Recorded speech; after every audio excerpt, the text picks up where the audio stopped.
Awesome. Well, welcome everybody to the Resilient Minds podcast. I'm super blessed, excited, and grateful to welcome Doug Evans to the show, man. Welcome to be here, brother. Hey, my pleasure. I'm happy to be here, and it was great, seeing you twice in 2 weeks. Yeah, man, I'm really grateful for, I was just sharing, I'm grateful for, the way that you contributed, showed up at UPW. It's really amazing to see somebody so uh, devoted to their purpose, devoted to their experience of life, and really contributing their energy. I believe in human action is the fundamental responsibility that we all have, and this choice that you've made comes from a young age. So before we get into all of that, I'm excited to learn and highlight kind of your experience. But I just want to highlight a little bit about the this way of this specificity about you, so everybody is a little bit more aware. So for those that don't know, Doug, is a serial health food entrepreneur who began sprouting, and we'll get a little bit more into what that means, over 25 years ago, and has been advocating and educating on the benefits of sprouts and sprouting across all different platforms, and spending time, devoting his energy online and his social presence. And this is how I got to really get to know him, is at UPW, listening and observing his energy, spending time communicating it, and choosing to do it with a place of a presence of being on a platform alongside my teacher Tony. So I'm excited to kind of uh, highlight why this is super meaningful to you. And before we go into that, can you give from your perspective, what is sprouting, first of all, Sure. and why is this important to you? So, sprouting is something that is not new.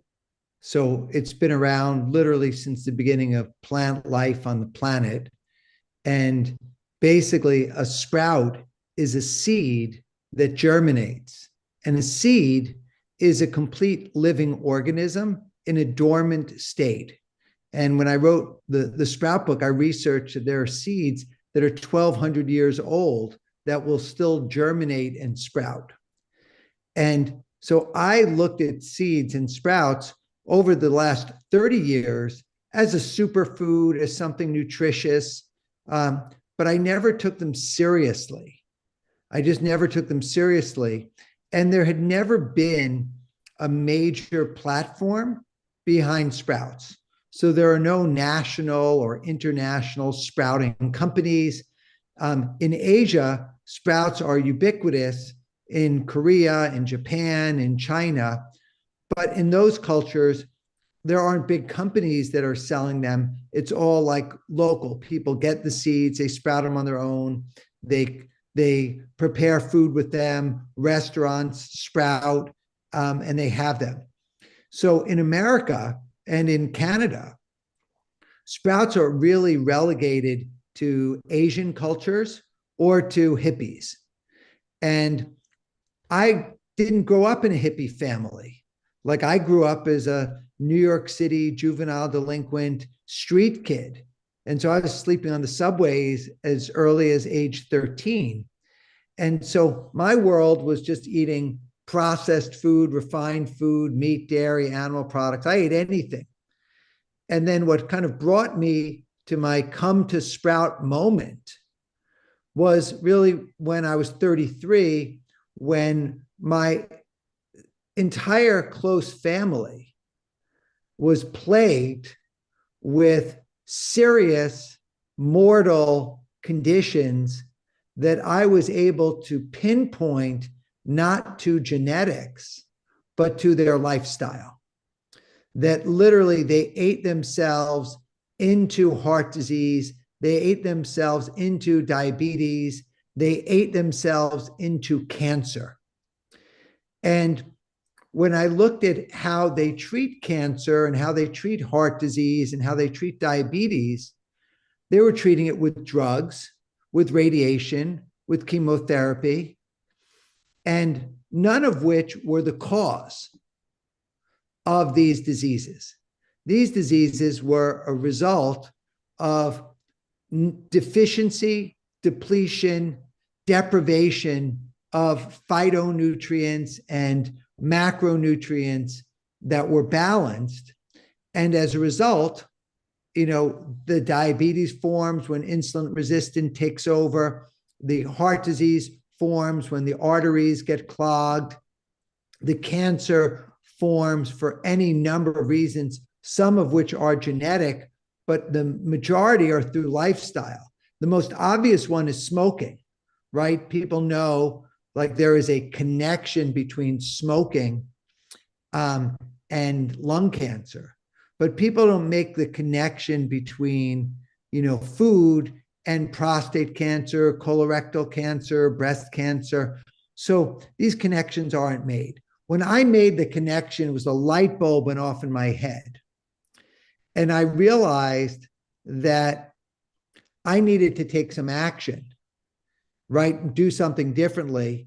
And then I met someone who was a proponent. And as I sat through Unleash the Power Within, the description and the alignment, of what to eat, what not to eat, and green and alkaline forming, it was very aligned with me.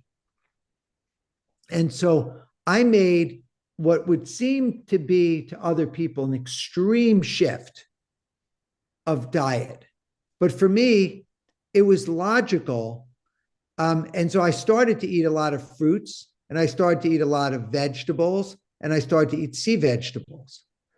And I was concerned where I was going to get more of these when I moved to an environmental desert that had no access to the normal healthy options that I experienced. And then that's how I discovered sprouting for myself. So sprouting had been around. I had known about sprouting, but what if I told you, Eric, that sprouts were the most nutrient dense food group on the planet that you can grow at home in days without soil, sunshine, or fertilizer, right? And actually get large amounts of sprouts, exponential growth of the sprouts in just like 1 cubic foot of space. So it seemed too good to be true.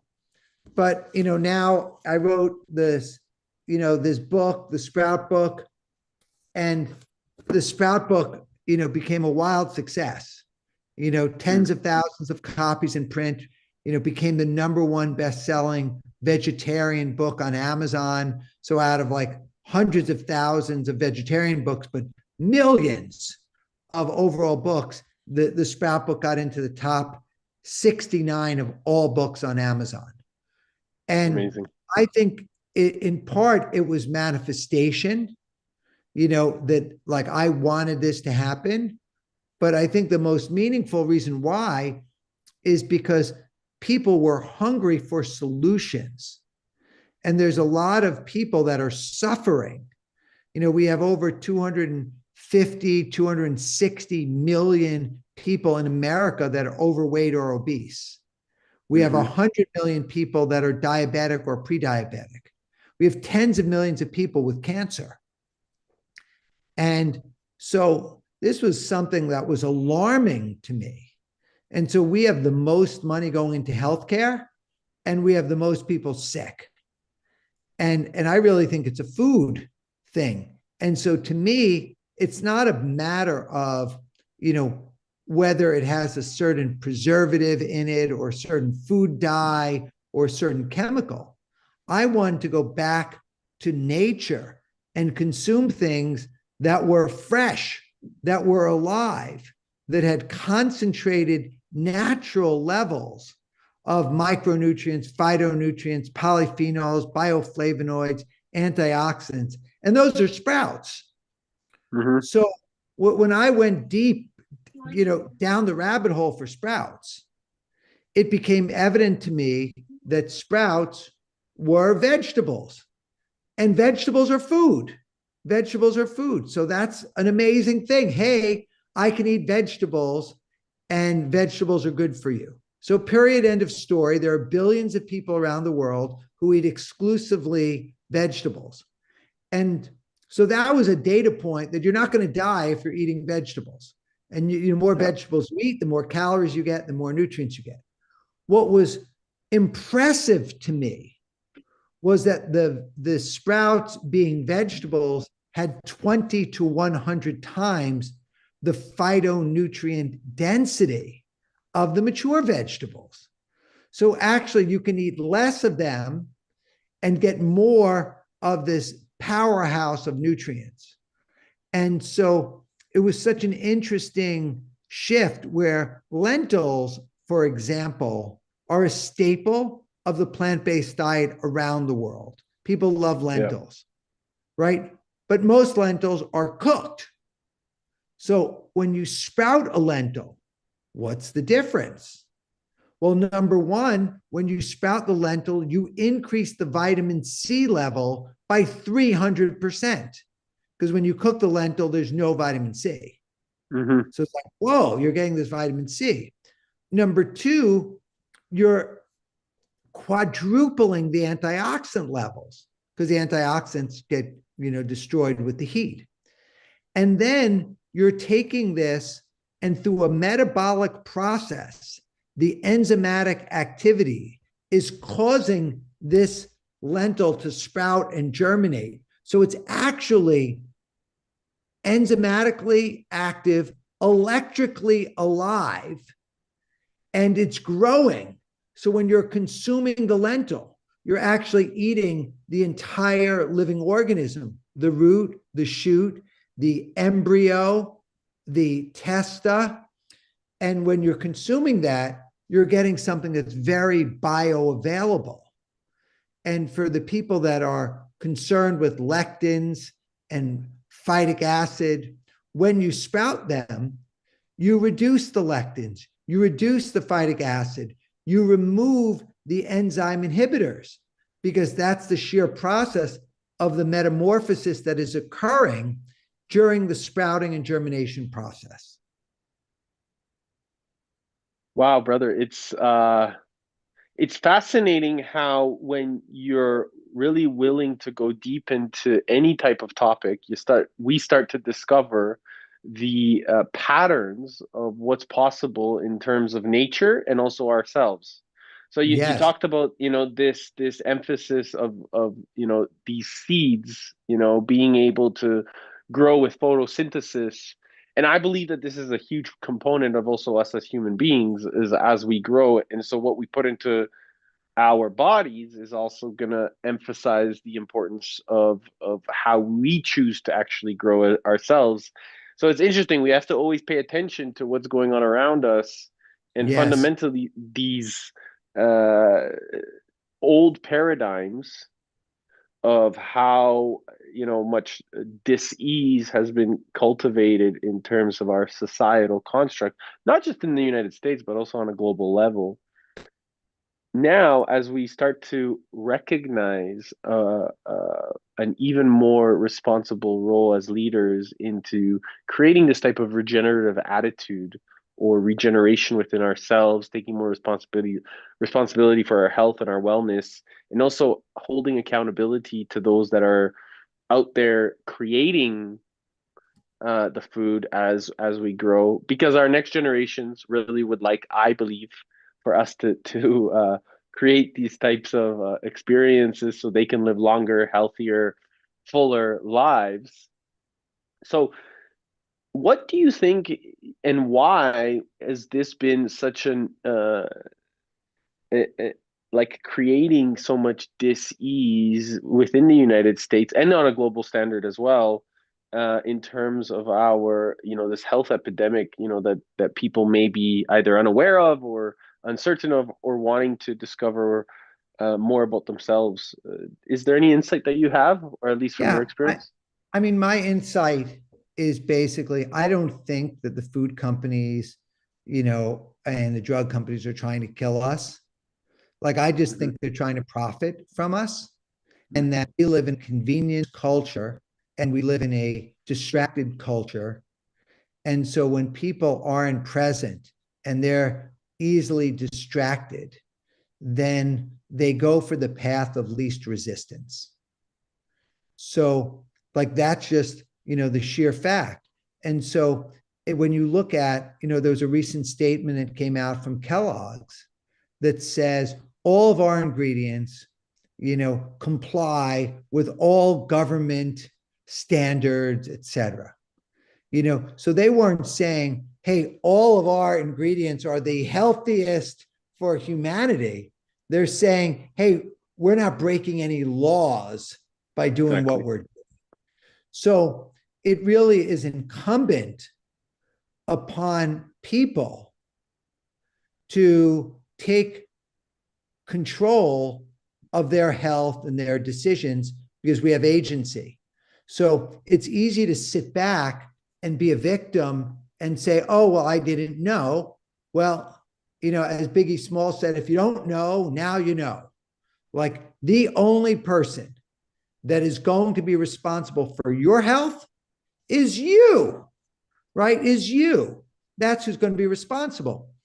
And then what happens is when you try to do research, like, it's a whole other area where N%, right? I don't know the exact number today. It's a dynamic number of research is funded with conflict of interest.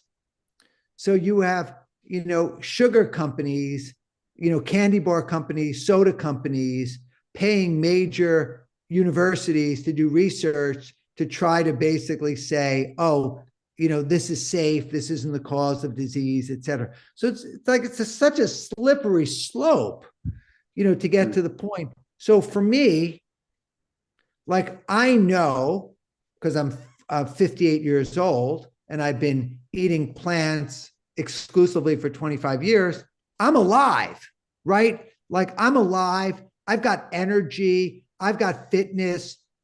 Like, I've got mental clarity, right? So I know that it can work.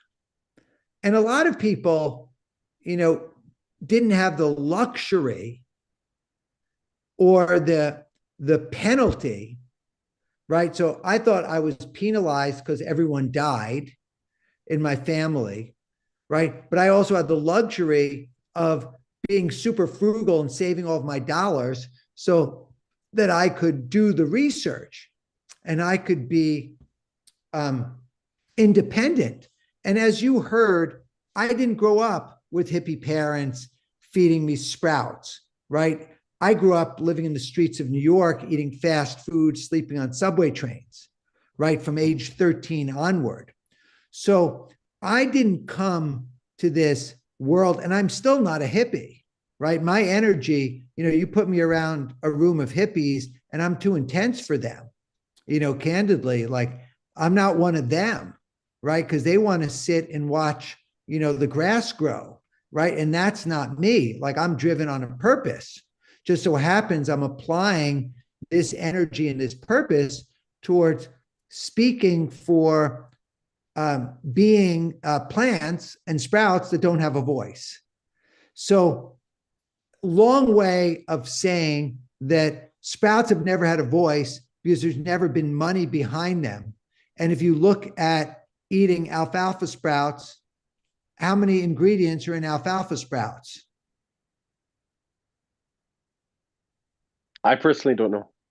One, alfalfa seeds, right? Okay. And how many ingredients are in broccoli sprouts? One, right? Yeah. The average, I'll do a quick search here because I don't know the answer and I'm very curious. 1 second. Please. What is the average number of ingredients in a packaged food item at a supermarket in North America?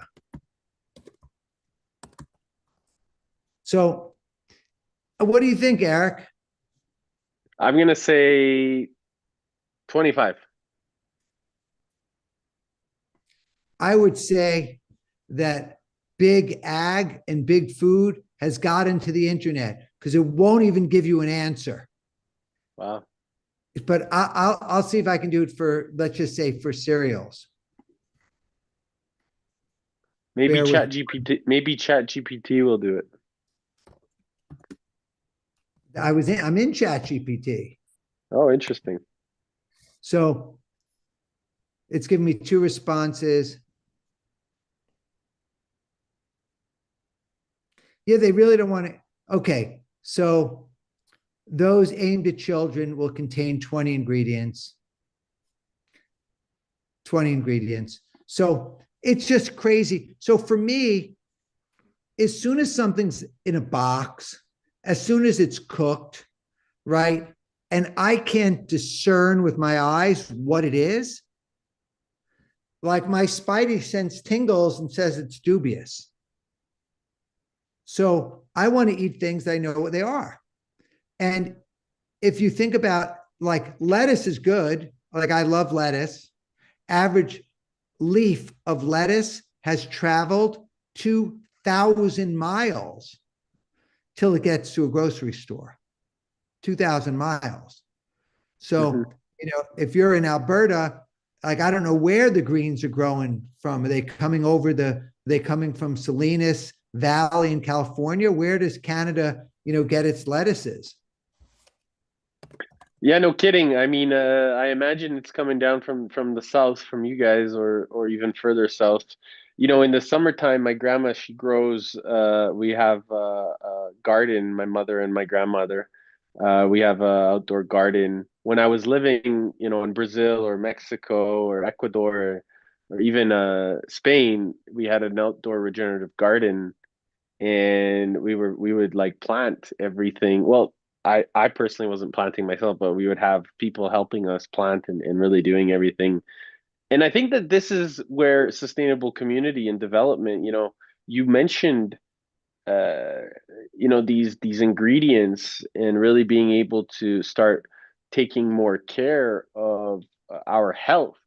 Now, do you see a transition maybe happening where communities are taking more of that agency and that autonomy, and maybe we can even beg to say sovereignty into their own choice of how they choose to operate versus willingness or decision to count on the government or these businesses that are not taking responsibility. So as a result, communities starting to come together, like Tony Robbins' community, or like Joe Dispenza's community, to like now start to create agency on the planet, so that we start to really light it up in terms of taking care of the planet and build an infrastructure alongside each other, so that we can create more agency for one another. Do you see that happening, or that transitioning coming to life, that energy transition happening, or what are your thoughts here?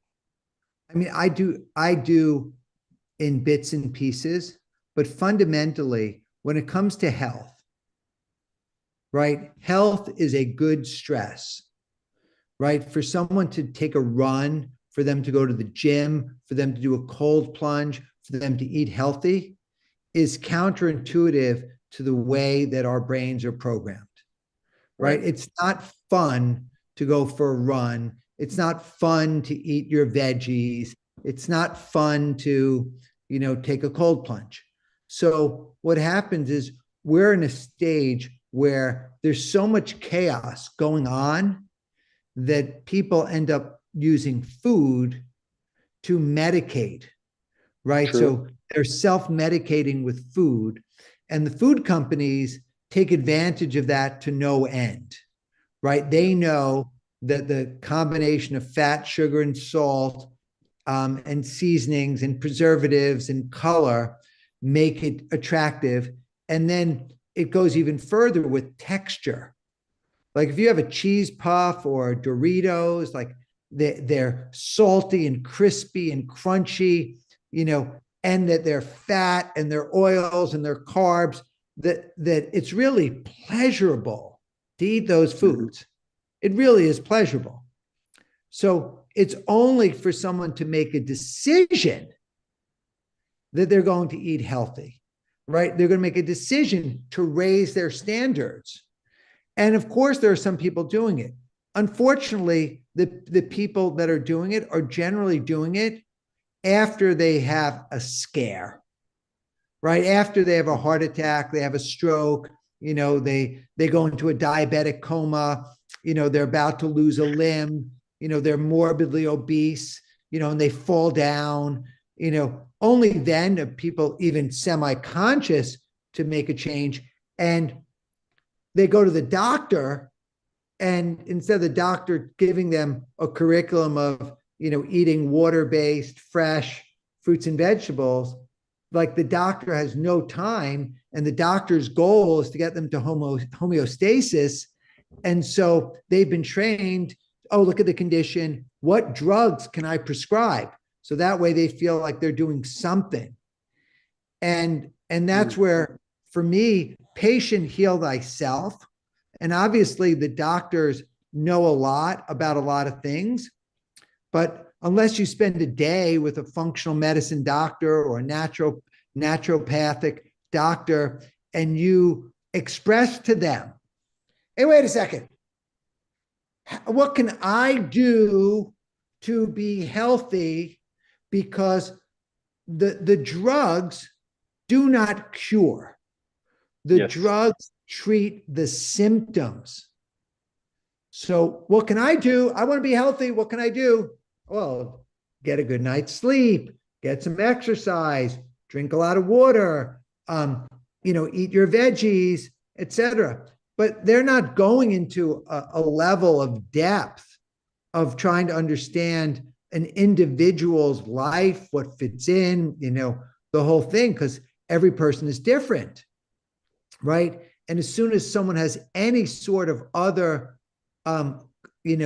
complex health condition, then it makes it even more difficult. So the general thing is there's almost a standard protocol of care, which involves the prescription of a drug. And once you go down that path, it's really hard to get off.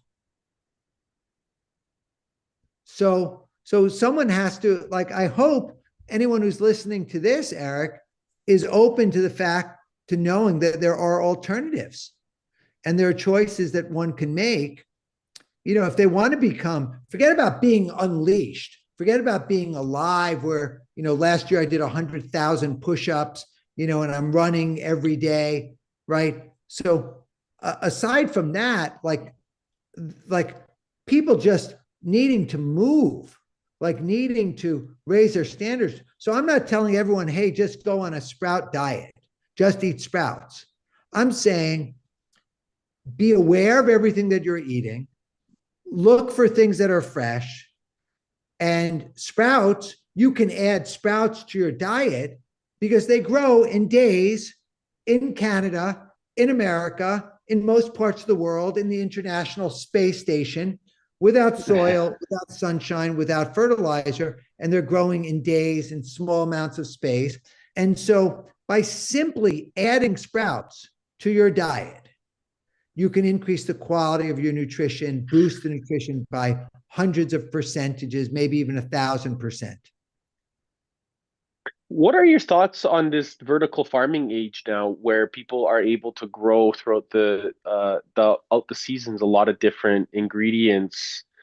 Is this something that is beneficial to our society, or do you think it's detrimental? Being able, because I know I've heard, a couple of my colleagues or people that I know well uh, sharing that it's probably not sustainable to either go into some of these other to have blueberries whenever, for example, across the planet. Or what are your thoughts here? I'm just curious to get your insight as well in terms of vertical farming in the future. Well, look, I think vertical farming is very interesting. I Hmm. love soil, right? Hmm. I love sprouts because you can grow them without soil and without fertilizer. And the seeds have been grown in soil, right? So the seeds have the minerals in them. So a lot of the vertical options, a hell of a lot better than having a packaged food or cereal or the like.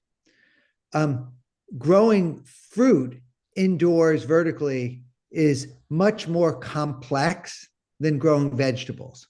Like vegetables really want to grow, they want to blossom, and they can grow. So I think the ubiquity of these items, it makes more sense to grow them locally than having them being transported, thousands of miles or kilometers to get to the place. Um, Ultimately, what makes sprouting such to me even a better alternative than the vertical farming is that Yeah, please. everyone can have their own countertop garden, and that the sprouts are grown in glass, right, with a stainless steel filter. So those are the cleanest things that you can do. And because they're grown so quickly in the glass and in the stainless steel, you don't need fertilizer, you don't need pesticides, that they just grow and it's easy. As soon as you start to get to vertical growing and you've got pumps and motors and Exactly. tubes and water supplies, it becomes a bigger issue. So I really like the distributed peer-to-peer growing than the Mm. concentration. I like this. So going back to sprouting with regards to, it's very kind of decentralized, let's call it. Yes. Uh, Meaning, are you suggesting, do you find that when we're sprouting or with a focus of sprout, how can this be a more normal diet approach to really giving us all the, like you said, all the nutrients that we need? Or is it kind of like a garnish? Because some people, I know they'll look at alphas, for example, like we talked about earlier, and say, "Hey, this is just a garnish. It's not going to fill me up." What would you say to somebody that is maybe creating that story in their mind? What else is possible with sprouting? Yeah. So for one, I look at sprouts as vegetables, Yep. right? And as super nutritious vegetables. I use sprouts not as a garnish, but I use sprouts as the center of the plate. So I literally Beautiful. putting sprouts into the center of the plate. So my salads are made with sprouts, which are like nutrition through the roof.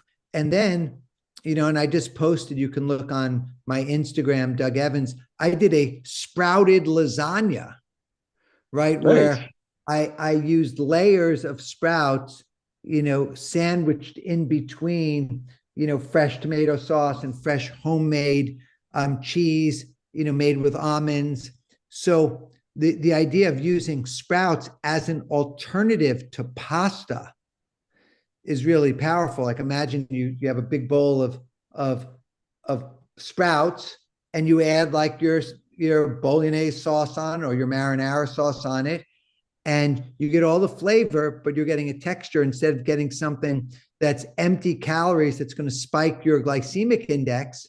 You're actually chewing and getting phytonutrient, fiber filled, fresh foods.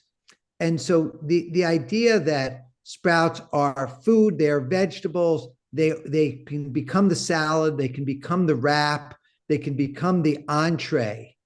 And obviously, you can throw them into a smoothie. You can do so many things with them. So that's why when we created the sprouting company, we made our jar twice the size of an average jar because I wanted people to have an abundance of sprouts because it takes no more effort to grow twice as many sprouts in a larger vessel than in a small one. Hmm. You bring up fiber and phytonutrients, and what does that do in terms of emphasizing a clear capacity to our internal system as humans? How does that affect us positively, and what does it do for us to create more energy, move better, create more opportunities, and then that also obviously will show up in our external world in the way that we choose to operate. But like, how does that internally, if you don't mind, I'd love to get curious about that because from my perspective, I always think of phytonutrients as like, hey, this is what you get from the sun. of course, this is, probably something different, that you're referring to. So, Yeah. I mean, I think what I'm getting at is the fact that you can actually have this agency and you can choose to eat foods that you grow, you know where they came from, that are nutrient dense and complete.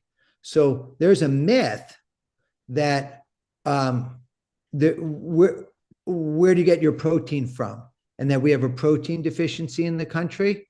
And in mm, fact, we have a fiber deficiency. Many, many more people are fiber deficient than they are protein deficient. So it's such a shift. Like I don't know, I don't know if this is some conspiracy or what have you, but no one's talking about it. right. Like no one's really talking about it. They're talking about, so interesting. I could go anywhere and people will say, well, you eat sprouts. Where do you get your protein from? And, what I ask them is like, hey, bro, where did you get that question from? Like, are you studying nutrition now? Like, are you a nutritional biochemist? Are you a dietitian? Like, why are you, bro, like asking about protein? Like, who Mm, told you to ask that question? Right? You don't see an animal in nature looking at a label, right? They're eating intuitively, right? right. So the question of where you get your protein from versus the true thing is that people are fiber deficient, right? And they're getting prostate and colon cancer not because they're eating too much fiber, right? It's not why they're getting colon cancer and prostate cancer, right? So this is a deep thing. And, slowly I'm going to reveal more and more of this information. Right now, what I'm sharing with people is like, add sprouts to your life. Figure out a way to add sprouts to your life, and you will have more fiber, more phytonutrients, higher quality movements. You'll have a great prebiotic that will go into your gut microbiome, and you'll have energy. It's very easy to digest sprouts. Mhm. Very easy.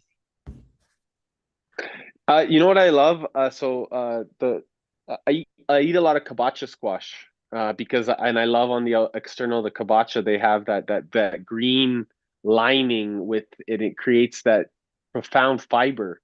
When I was bodybuilding back in the day, like my coach at that time, he would say, "Hey, Eric, eat as much of this squash as you can. The fiber is going to be so good for you." So I love that you bring up the importance of fiber, because this allows us, at least for me, this was something that was really important in terms of bringing a lot of energy to to uh my workouts. My nephew just came to say hello. Oh, Speak really? of the next generation. So fundamentally, I think that this is something that's really beautiful. We're talking about sprouts, we're talking about, moving forward, and we're talking about changing our internal system. How do you feel that our next generation is curious to understand more about wanting to be in a place of more health and wellness? What are your Well, insights? I mean, I think what's going to happen is younger generation is very open to um, new information. Like I'll show you videos and pictures of my daughter, grabbing the sprouts first, grabbing vegetables, etc. And I think that the consequences of, you know, childhood obesity, diabetes, Mhm. type 2 diabetes, type 3 diabetes, Alzheimer's, heart attacks, and strokes are going to lead What people are you down a path doing? because everybody knows someone who, has some sort of chronic condition where they've been, you know, sickened by their lifestyle. And now, with the decentralization of information distribution, now someone, can ask more questions and they're going to look around and say, okay, are people that are, and I'm not talking about eating Oreos and Pepsi Cola plant based, but when they start to look at what do they eat and who's getting sick, you're going to see it. And you know, I just know there's going to be a fallout from a lot of the dietary choices that people are eating right now out of convenience and out of propaganda. So I think, things are always going to go up and down. There's going to be waves. And so, hopefully your audience, doesn't wait until the shit hits the fan, to clean up. Well, I love the fact that you bring up the component of immediately, like where you said, "Hey, where are you getting your protein from?" And it's interesting when you said, "Hey, who asked that question, and why are you asking that question? Where is it coming from?" The conditioning, right, that Yep. has been created on such a generational component of where we are and what we choose to do and how we choose to operate.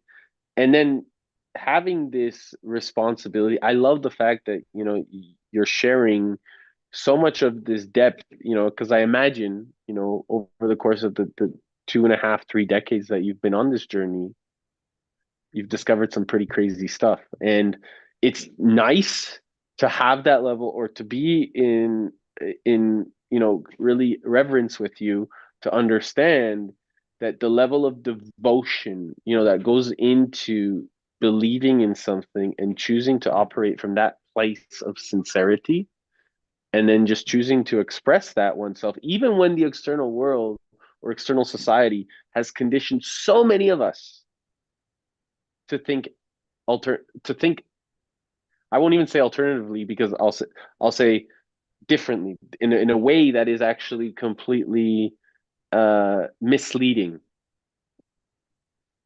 Exactly. I mean, look, I think that we're in a level where the information is out there and people are able to make choices and find it. And the big if is, are they going to wait until it's too late, or are they going to start doing it earlier? And Mhm. like that's in the case of my family, it was too late. It Right. was too late. So now, I'm trying to get ahead of the curve, speaking to people where I think no one went to Tony Robbins Unleash the Power Within, 20,000 people plus, when they're thinking they were going to get educated and unleashed about sprouting. I think that's the uniqueness, is exactly because Tony is creating such a light, and so many of us are able to now stand on his shoulders. He's really allowing us to share this new knowledge, and work together in harmony, so that we really build a collective infrastructure, focus on how we can actually communicate more effectively and change the paradigm in ways that, is like, these are the things that we haven't actually spoken about in school, or communicatively had these communications at this layer of depth, and the things that we're discussing right now. And I believe that that's, what my kids, when I have them, or my nephew, really want to know, is so that they have more energy, more vitality, more curiosity, because then it allows us to really start to build the playground, that I call planet Earth, in a way that is way more responsive to the choices that we passionately want to make, and move from that level of certainty. So thank you for being you, brother, and shining. This is something that I'm excited, to continue, our friendship and conversation. And I'm grateful for you, bro.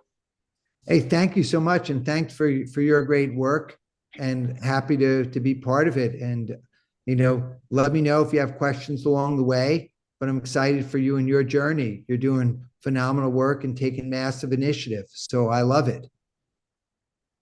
Thank you, brother. So before we go, I'd love, where can we find more information about the book, about how to get, maybe if somebody wants to get in contact with you, find out more information, what is the best way to connect with you, or to reach out and find out more information?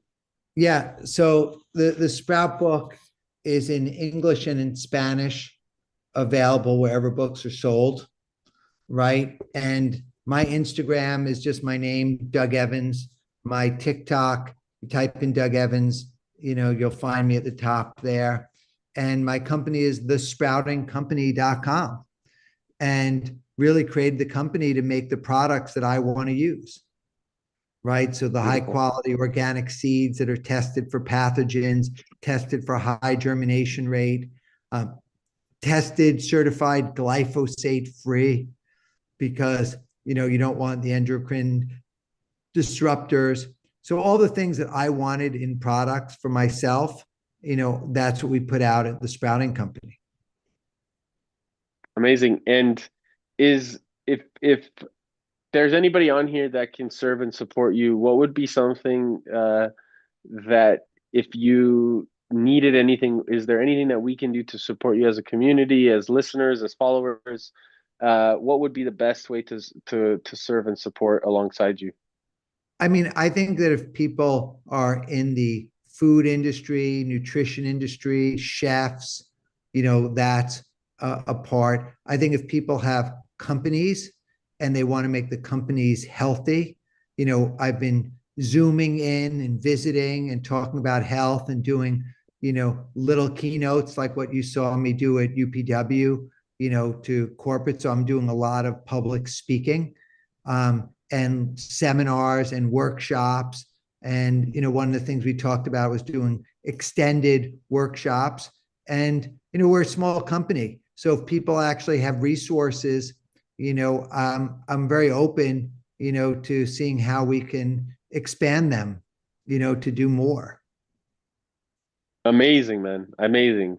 Actually, it's funny, this morning on our community call, we had a couple different gentlemen speaking, about, different hemp and foods and beef and pork and all these things. So interesting, like it's been like a food day. Everyone was really communicating about a very interesting conversation that I, had the pleasure of holding the space for. And then it's amazing to just watch and observe how meaningful men are doing meaningful things, and women, of course, meaningful men and women doing meaningful things. So thank you, brother. And last question, man. If you had 3 days left to live, what would you do? I'd probably just like literally just spend them with my wife and my daughter, kind of documenting, what they need to do to live happily ever after, and how they can take this message and keep moving with it. Thank you, brother, for your kindness, your candor, your wisdom. Is there anything else that you want to share before we go? No, I just want to acknowledge your work with with youth leadership and innovation, and supporting CEOs with your work is really important work. And, with your talent, you could be doing anything. And the fact that you're applying it to making the world more inclusive and, great principles, it's, I almost love to be a fly on the wall in some of your work. So thank you for sharing that and putting it out there. It means a lot to me. Thank you for saying that. Thank you so much, man. It means a lot. It really does. My pleasure, Eric. Make your move. Let's go. Yes. Yes. Yes. Yes. I love you, All bro, right. man.